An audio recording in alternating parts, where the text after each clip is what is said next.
Friday, everyone. I'm Dave Morris. Thanks for clicking on the play. Today's headlines include the Thunder prepare for the Spurs, the state mental health officials are angry with lawmakers, and urban chickens. But first, the top stories on newsok.com today have all involved Thunder basketball.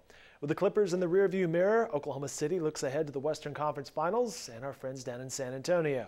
Our Jenny Carlson and Barry Tram will do as well in this 5 and 5 edition of the Press Row. To beat the Spurs, the Thunder must... The Thunder must play disciplined defense. The advantage the Spurs have is just simple execution.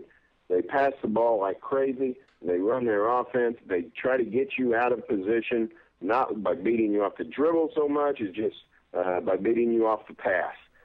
Watch that entire conversation online at newsok.com. They even debate Rihanna's pink hair color. She was courtside last night in L.A. Our man Damon Fontenot was in L.A. as well. He wasn't courtside, but you can watch his 2 reports online at newsok.com. All right, in more serious matters, Terry White, the state's Mental Health and Substance Abuse Commissioner, and Terry Klein, the state's Health Commissioner, are angry with lawmakers and doctor groups regarding legislation that would require doctors to check the state's prescription drug monitoring program. And both joined us here in the Opelco studios for a discussion with our health reporter, Jacqueline Cosgrove. You can watch that in its entirety later online at newsok.com.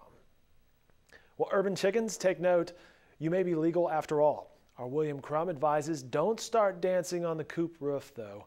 Don't shoot off fireworks or go declaring independence. It's a good bet it's not going to last. Mr. Crum will have more on urban chickens in tomorrow's Oklahoman.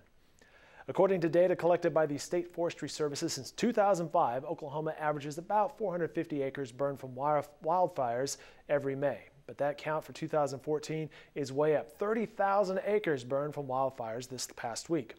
Coming up, the Oklahoman will look into how weather and drought conditions aided the fires, and what makes this fire season different from past years, and what state residents can expect as the summer months approach.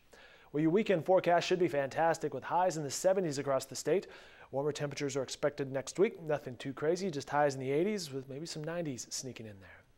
And finally, congrats to my colleagues. The Oklahoman has been named Great Plains Newspaper of the Year. Hat tip amigos.